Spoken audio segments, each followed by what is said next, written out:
Olá, boa noite, você que nos assiste pela página do Centro Espírita Nosso Lar, aqui da nossa querida cidade de Teresina. É com muita alegria que a gente se encontra nessa noite de terça-feira, agradecendo primeiramente a equipe que nos convida nessa atividade de serviço, a todos que com muito carinho, com muita generosidade nos ofertam essa oportunidade de servir a todos vocês. Vamos iniciando a nossa palestra da noite de hoje, que nós vamos conversar sobre a lei de trabalho, né? E a regeneração do ser humano a partir desse trabalho.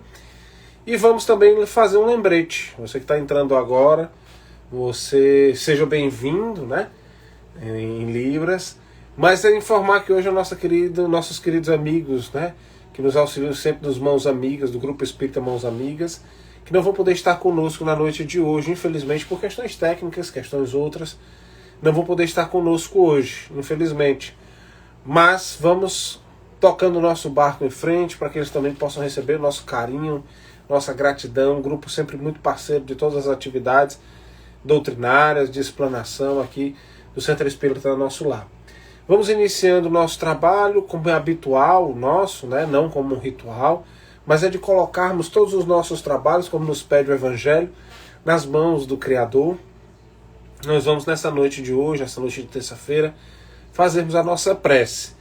E a nossa prece, a gente tem o hábito de fechar os nossos olhos, não como um ritual, mas como uma oportunidade de nós fecharmos os nossos olhos para fecharmos a nossa concentração em um só ponto, em uma só energia, né? Para nós mentalizarmos as palavras, mentalizarmos as emoções e os sentimentos que seremos convidados nessa noite de hoje. Além disso, eu queria que, possível, né, se possível, os queridos companheiros que nos assistem dos mais diferentes lugares do Brasil e do mundo, que possam aí nos dizer se o áudio está bom, se a imagem está boa também, se está travando para alguém, o que a gente pode tentar melhorar aqui nesse nosso início de trabalho, tá? Então vamos fazendo a nossa prece, buscando levar o nosso pensamento a Deus, nosso Pai de amor e bondade, e agradecer por este momento especial da noite de hoje, em que rogamos inspiração, em que rogamos boas energias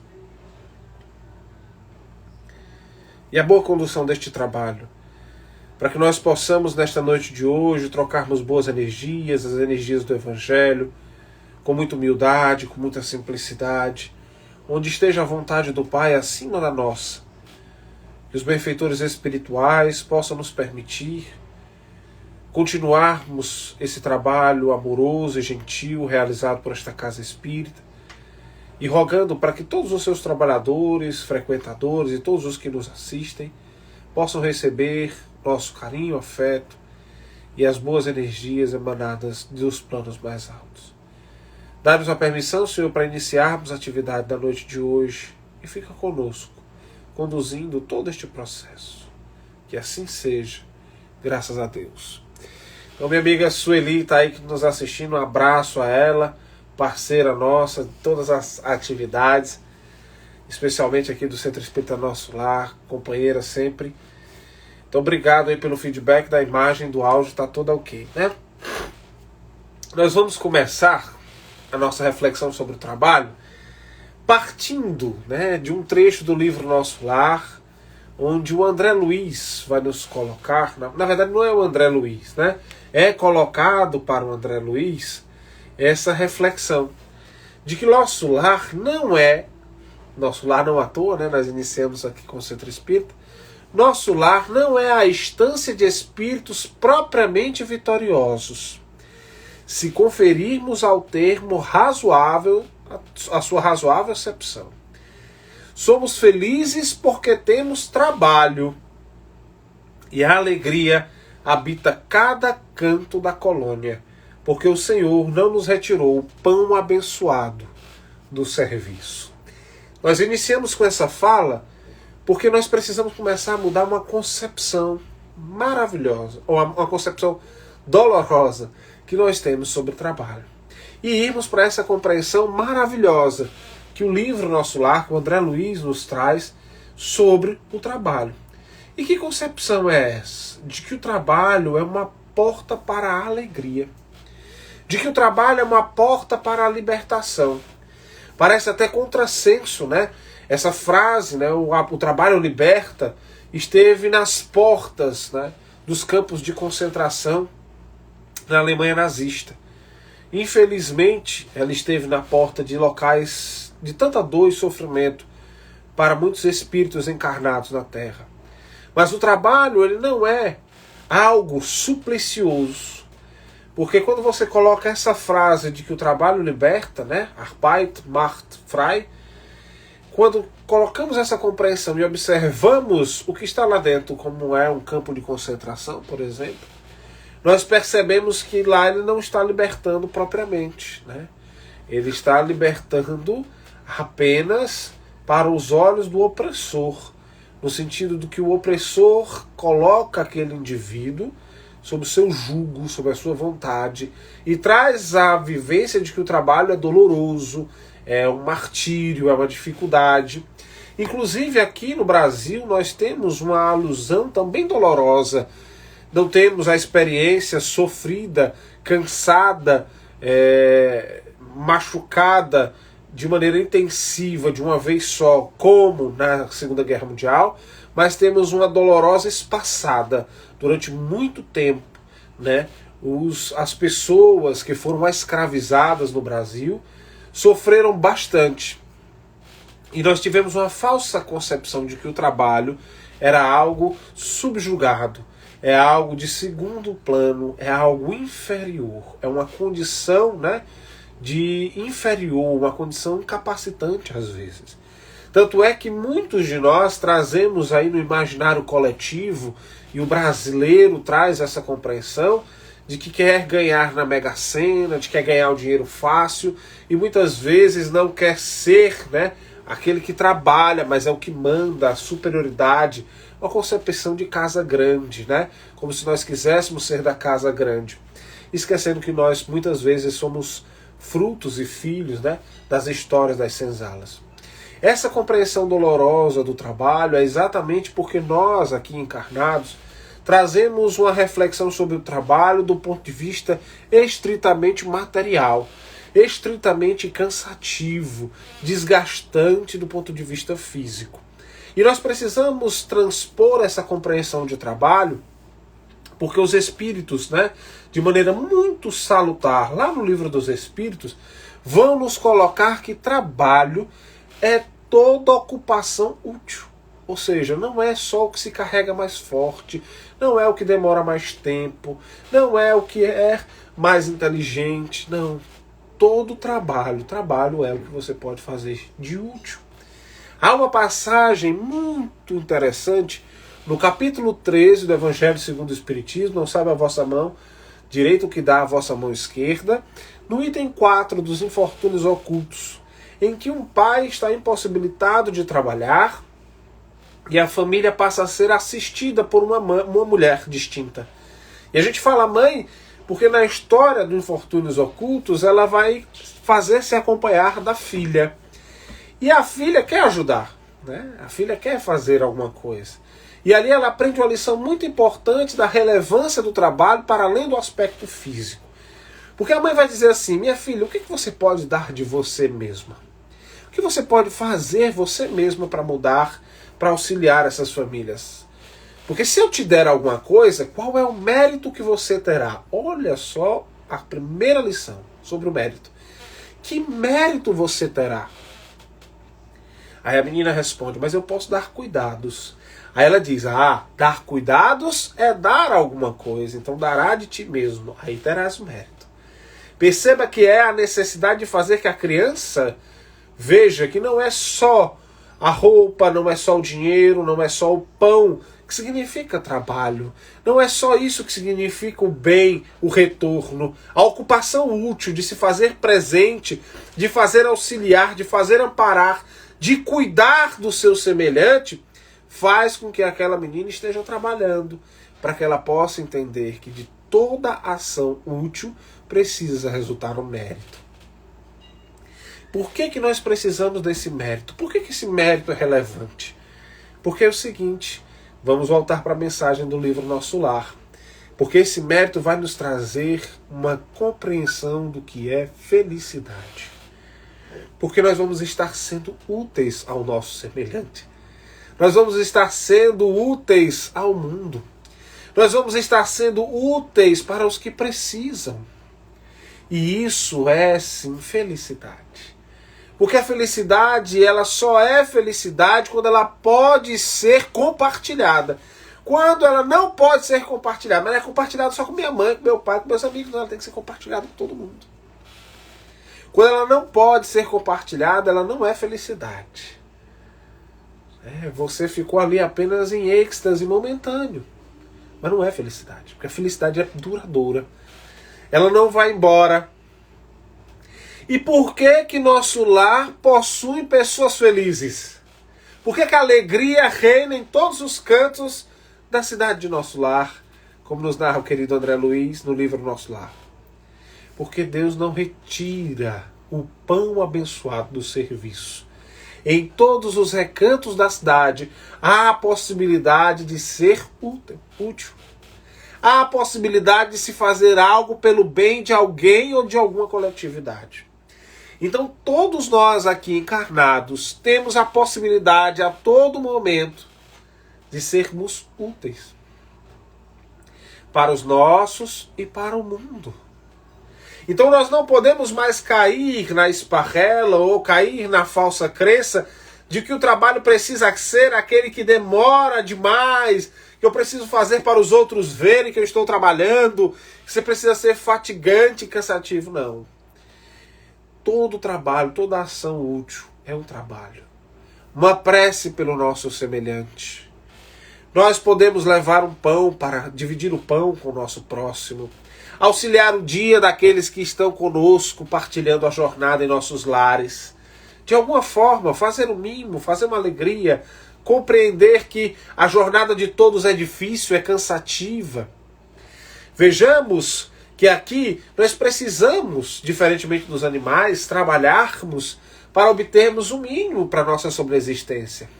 Mas essa necessidade desse trabalho para a nossa existência, né, sobrevivência, é que nós precisamos entender que fruto dessas ações corriqueiras de trabalho é o nosso desenvolvimento intelectual. Isso está lá na questão 676 do Livro dos Espíritos. À medida que nós trabalhamos, nós nos desenvolvemos, nós evoluímos. E é curioso que a natureza do trabalho está associada, né, à natureza da necessidade. Então, se nós temos necessidades mais materiais, o trabalho tende a ser... A Patrícia está perguntando, tem uma pressa ao trabalho? Claro, porque ela é um fim útil, é uma ação útil que estamos fazendo, né, pelo nosso próximo. Então, todas as atividades que nós fazemos, elas nos ajudam a nosso progresso. Então, como ela tem que ter um fim útil, toda ação tem que ter um fruto útil. Né? Nós vamos gerar frutos, como uma árvore frondosa. É interessante que na sabedoria oriental, a prosperidade não é medida pela quantidade de bens que se possua. Né? Porque aqui nós ocidentais medimos a prosperidade pela quantidade de bens e as menores dificuldades materiais pelas quais os indivíduos passam. Na oriental não é assim. A prosperidade é calculada na medida em que nós podemos fazer com que mais pessoas possam estar envolvidas no nosso ciclo das ações úteis. Quanto mais pessoas nós envolvermos em ações úteis, fazer com que aquele dinheiro, por exemplo, circule em mãos, que gere pão para a casa de alguém, que gere trabalho para alguém, que gere dignidade para alguém, mais prósperos nós seremos. Vejam só como é uma compreensão de prosperidade. Completamente diferente da nossa, que está associada à materialidade. Por isso que a natureza do trabalho está associada à natureza da necessidade. Quanto mais necessidade material, mais material será o trabalho. Consequentemente, quanto mais elevada é a necessidade, menos materializada, mais espiritualizado será o trabalho. Mais intelectual, mais espiritual. Então essa jornada nossa ao encarnarmos nos demonstra a necessidade de nós aprendermos, inclusive, sobre o que precisamos, sobre o que buscamos, quais são as nossas necessidades. E é por isso que nós enfrentamos muitas vezes um dilema. Porque nós vamos muito mais trabalharmos para termos excessos do que o necessário. E sofremos dolorosamente por esses trabalhos excessivos, porque a gente passa boa parte da vida gastando a saúde e o tempo para conseguir o dinheiro, e depois nós vamos gastar dinheiro para buscarmos recuperar a saúde que gastamos e o tempo que perdemos. Veja como nossa lógica é completamente inversa. Nós não quase aproveitamos a vida no sentido não carpe diem, de sair buscando as futilidades, mas aproveitamos a vida para o nosso crescimento, para o nosso desenvolvimento, na busca de sermos menos consumistas, menos materialistas, que nós até criamos uma enfermidade, na verdade passamos a vivenciar uma enfermidade. Os workaholics, os viciados em trabalho. Porque o indivíduo que não consegue entender o limite desse trabalho, ele fica viciado, porque aquilo vai lhe gerando um falso prazer, uma falsa compreensão de plenitude, falsa compreensão de um mundo muito mais, digamos assim, próspero. Inclusive nós trazemos essas falsas compreensões, essas falsidades do mundo, a gente traz para a nossa interpretação do Evangelho. A gente traz para querer esperar que o Criador possa nos ofertar, e aí a gente calcula, né, essa relação nossa com Deus pela medida do que nós recebemos. Foi Deus quem me deu meu carro, minha casa. E a gente fica se perguntando, né? Como é que Deus é justo com esse e injusto com quem não deu um carro, nem deu a casa? Isso não tem a ver com a divindade. Tem muito a ver com o trabalho, com a dedicação, com o empenho. Mas quando a gente passa para o excesso disso, de prosperidade, né? Esse excesso, às vezes, a gente vai ter muito mais do que o necessário para viver. Nós vamos querer mais e mais. Não que nós não possamos desejar vivermos bem. Podemos desejar viver bem. Mas o excesso, em todas as medidas, sempre faz mal, né? Minha avó sempre dizia, tudo em excesso faz mal. Tudo em excesso faz mal. Inclusive o trabalho, né? E é interessante nós começarmos a pensar numa reflexão que os Espíritos vão nos colocar, né? Os Espíritos vão trazer para a gente na questão 679, né? De que nós não temos uma obrigação de trabalho estritamente material. Talvez necessitemos pela nossa condição material, né? Mas a nossa necessidade é de uma obrigação de sermos úteis.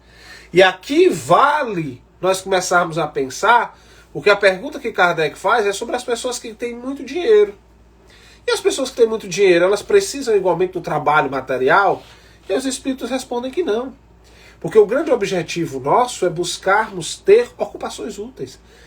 E à medida que nós temos possibilidades de sermos úteis, aos outros, seremos avaliados pela nossa própria consciência exatamente nos pontos em que nós poderíamos ter sido úteis e não fomos. Naquilo que poderíamos ter ajudado o nosso semelhante e não ajudamos. Seja com a nossa inteligência, seja com o nosso tempo, seja com a nossa disposição, seja de nossa vontade. Por isso a necessidade de nossa reflexão hoje é entendermos que essa lei do trabalho, e como lei divina, lei moral, ela é irrevogável, nós precisamos trabalhar, nós precisamos aprender que nós precisamos ser úteis. Nosso objetivo é ser útil. Se nós estamos sendo úteis em nosso lar, em nossas casas, nós vamos perceber o nosso lar muito mais harmônico, muito mais tranquilo. Quando nós muitas vezes nos julgamos, né, estarmos aqui distantes das utilidades, porque nós não temos a vivência material, o emprego material, a gente sofre bastante, claro, porque falta muitas vezes a necessidade, a essência, né, material para viver. Mas nós não podemos aí também deixarmos de ser úteis, como a gente falou anteriormente, a partir da prece, a partir da presença, da amizade. Nós sempre temos a oportunidade de ajudar o semelhante. Tanto é que existe um ditado: ninguém é tão pobre que não tenha o que dar, nem tão rico que não tenha o que receber. Nós não podemos partir da premissa de que nós não temos o que ofertar. É engraçado como esse trabalho, engraçado no sentido de curioso, é tão importante que no livro Momentos de Ouro, uma mensagem também de André Luiz, são autores diversos desse livro, Na mensagem Anotações de Paz, só como nós vamos conseguir a paz. Vejamos o que é que ele vai nos dizer. Ninguém adquire paz sem aceitar a luta incessante pela segurança do bem. Começa a nos dizer que para que nós possamos conseguir a paz, nós precisamos estar incessantemente trabalhando pelo bem. Buscando implantar o bem desde as nossas casas até onde nós vamos, sem violentar as consciências. Esse é um grande desafio. De nós aprendermos a trabalhar no bem, a vivenciarmos o bem, sem violentarmos as consciências dos nossos semelhantes. Sem forçar que o nosso semelhante acredite no que a gente acredita, sem forçar que o nosso semelhante faça aquilo que a gente está dizendo que ele tem que fazer. Compreender que cada um tem seu tempo de entendimento. Ele continua, felicidade é o outro nome da consciência tranquila. Ou seja, lá em nosso lar, onde se tem um trabalho constante, o serviço, né? O pão abençoado, como bem coloca o André Luiz, nós aprendemos que a felicidade que se sente lá é a consciência tranquila de sermos úteis todos os dias, de irmos dormir tranquilos. Nós ajudamos o nosso semelhante, nós fizemos a nossa parte, nós construímos um mundo melhor. Porque o mundo precisa desses trabalhos que muitas vezes não são enxergados como oportunidades de desenvolvimento e melhoramento, né? Porque à medida que nós vamos fazendo a prece, à medida que nós vamos também entrando no Evangelho, nós vamos estudando, nós vamos aprendendo, nós vamos evoluindo. Toda ocupação útil é o nosso crescimento. Quando nós pedimos e trabalhamos pelo bem do nosso semelhante, quando nós buscamos as palavras adequadas para serem utilizadas, à medida que nós aprimoramos o nosso estudo, por exemplo, para que nós possamos saber o que dizer ao próximo, termos uma palavra de consolo ou sabermos ouvir o nosso semelhante. Muitas vezes ouvir já ajuda de sobremaneira aqueles que passam por grandes dificuldades. Então vejamos que a felicidade aqui não é quanto que a gente tem na geladeira cheia, não é quanto que a gente tem de casa, não, felicidade é a consciência tranquila. Sabemos que é muito difícil em meio a uma situação como essa, de muitas pessoas que não possuem às vezes o que comer, que não possuem os seus trabalhos, nós estarmos dizendo isso e parecendo contrassenso ou insensibilidade. Mas não é o nosso objetivo, não é isso que os bons espíritos nos alertam, pelo contrário. Os bons espíritos nos alertam que existe sempre várias maneiras de nós conseguirmos superar esses momentos difíceis. Inclusive uma delas é solicitando ajuda.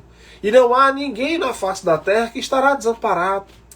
Muitas vezes o orgulho ou a vergonha nos impedem de buscarmos essas redes de associações, de auxílio, de amparo, para os momentos difíceis que nós passamos. Mas é aí que nós precisamos entender que para esses indivíduos a quem nós vamos buscar e solicitar ajuda, isso também está sendo trabalho. É uma movimentação de trabalho. Essas pessoas também estarão sendo úteis. E sabemos que é por um determinado momento até as coisas poderem se reajustar, porque tudo na vida passa, inclusive as dores, as angústias e os sofrimentos. Tudo isso passa. Há a hora certa deles encerrarem. Então será temporário mesmo assim. Então a felicidade, como nos disse o André Luiz, é a consciência tranquila, de sabermos que se faz tudo correto e eticamente, que se faz tudo de acordo com a lei divina, sem fugir uma vírgula, a partir da busca de vivenciar o amor, a caridade e a justiça. Trabalho é o capital que não se desvaloriza. Então trabalho nunca vai deixar de se desvalorizar. Porque nós temos forma de retribuir, nós temos formas de ajudar, nós temos formas de auxiliar o mundo a transformar-se. Seja como chefe supremo de uma empresa de tecnologia, que nós tanto hoje precisamos, para os celulares, tablets, computadores, televisões, etc. Seja quando nós observamos os trabalhadores do CVV, daqueles que conseguem nos ouvir, daqueles que conseguem passar horas escutando nossas situações, daqueles que são os psicólogos, dos que trabalham na assistência social, dos que estão em diversos lugares, porque o trabalho é um capital que não se desvaloriza. Em todos os lugares nós vamos conseguir encontrar a oportunidade de trabalho. E igualmente encontraremos pessoas trabalhando. Pode não ser da forma como nós imaginamos ou construímos do que seja trabalho, mas as pessoas estarão trabalhando. Muito difícil amparar a multidão quando não se aprende a ser útil na própria casa. Então como é que eu quero ter paz se eu não compreendo que o trabalho é importante, que a felicidade é minha consciência tranquila e que eu não estou lutando para o bem, e principalmente quando eu não compreendo como ser útil dentro do meu próprio lar, como é que eu posso ajudar minha família? Como é que eu posso amparar os necessitados dentro da minha própria casa? Se eu não consigo ponderar sobre isso, dificilmente eu vou conseguir entender como eu serei útil para a sociedade. É aqui onde nós começamos a perceber a relação da lei de trabalho com a regeneração da humanidade e a regeneração do mundo.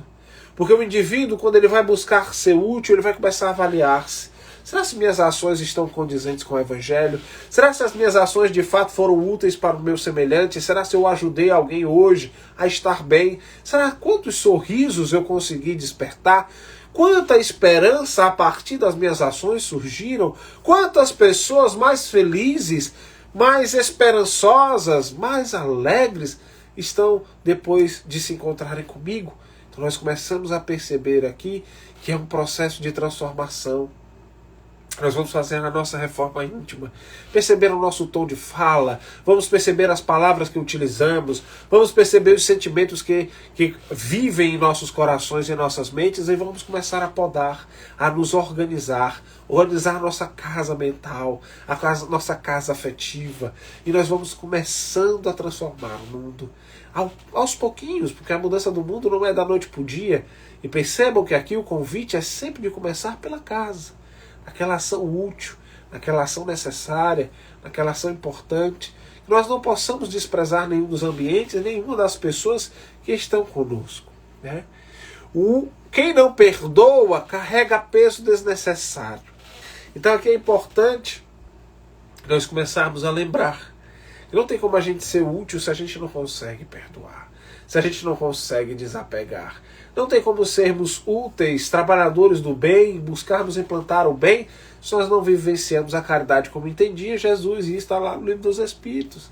Benevolência para com o próximo, indulgência para com as faltas alheias e perdão das ofensas.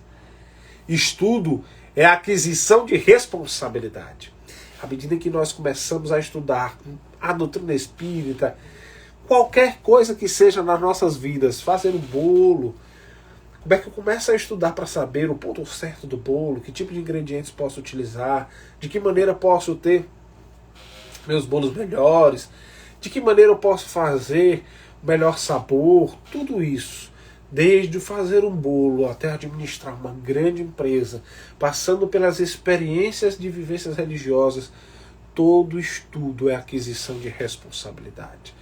Todo estudo que nós te fizermos na vida nos auxilia a termos responsabilidade, porque nós temos mais chances de sermos úteis ao nosso próximo, de partilharmos o saber, de partilharmos a inteligência e de ajudar alguém a levantar, de ajudar alguém a se reerguer. Por isso que o estudo é a aquisição de responsabilidade. Azedume é o caminho para a solidão. Então, sermos azedos, reclamões, nós estamos buscando ficar isolados. Porque é muito difícil nós conseguirmos trabalhar com alguém que só reclama de sua vida. É muito difícil o indivíduo conseguir, com a sua própria existência, ao adotar a reclamação constante, que ele consiga ser útil para alguém, porque ele não vai abrir os próprios olhos, nem a própria mente, a percepção daquele momento ideal de ajudar o próximo. É muito difícil que esse indivíduo consiga sentir-se útil para vivenciar aí com os seus semelhantes a responsabilidade pelo estudo que adquiriu, perceber a valorização do trabalho, perceber a importância da consciência tranquila para a obtenção da felicidade. Observa tudo o que se vê, assinala os erros e corrige-os em cada um de nós por nossa própria conta.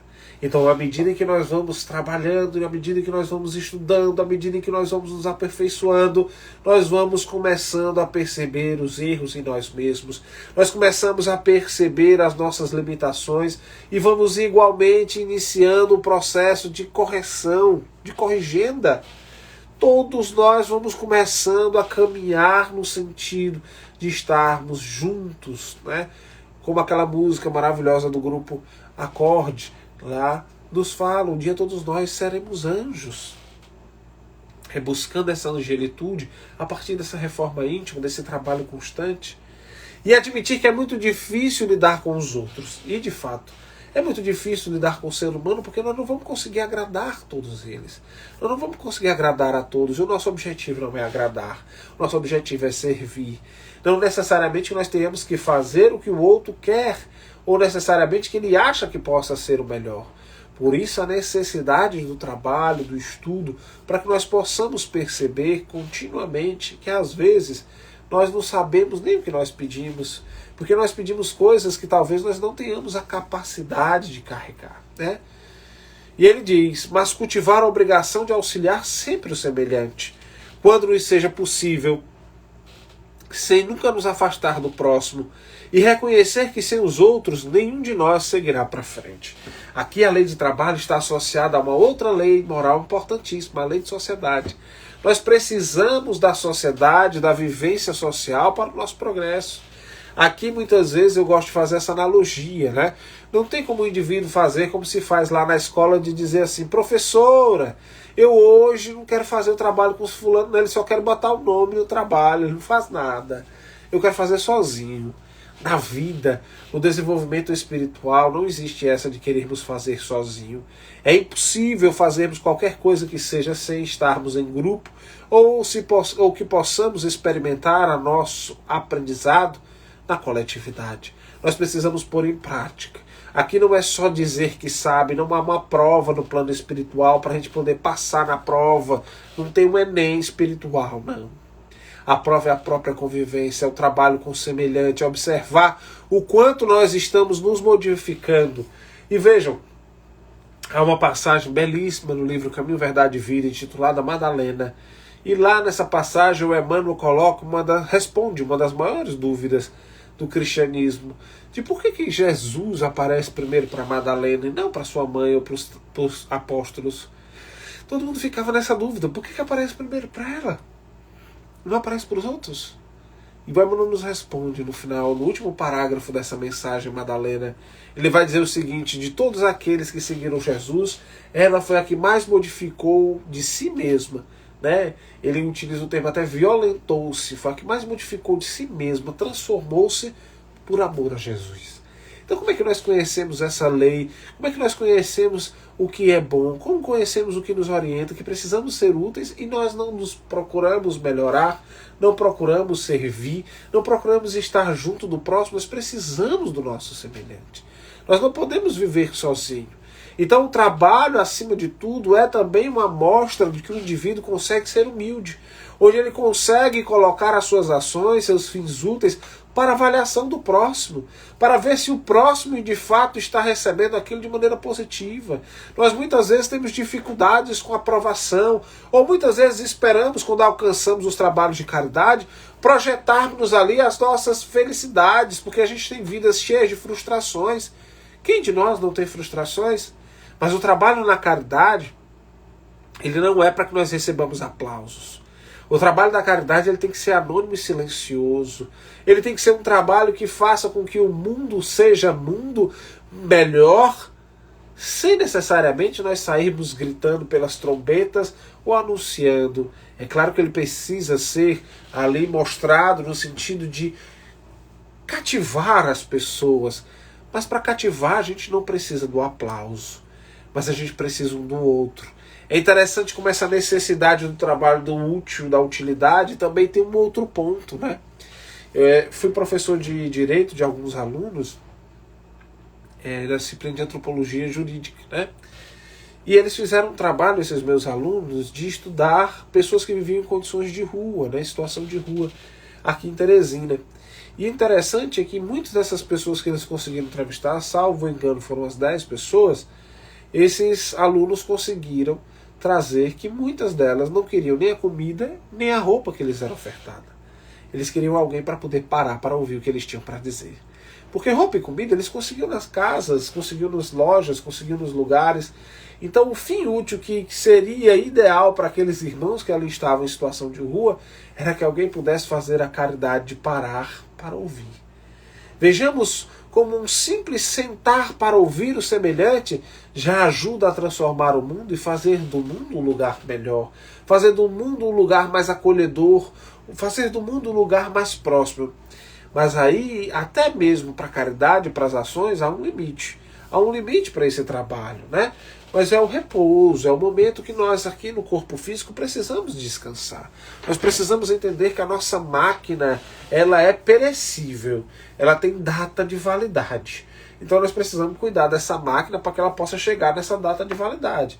Porque se a gente não cuidar bem da máquina, a máquina vai antes. Ela apodrece antes, a matéria se desgasta e vai mais cedo.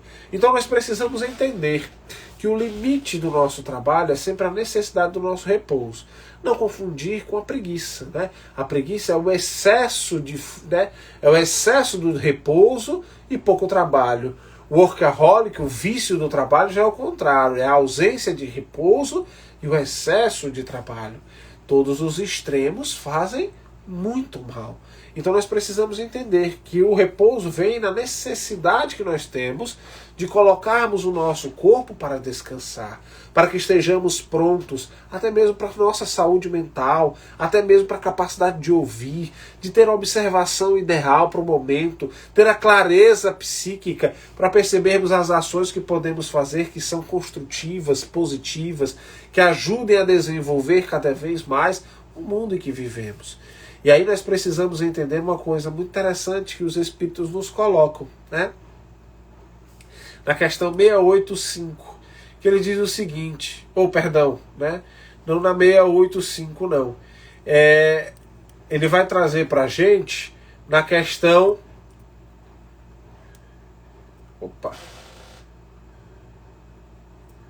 Fugiu a página, só perdão. Na 685, isso. Na 685, letra A.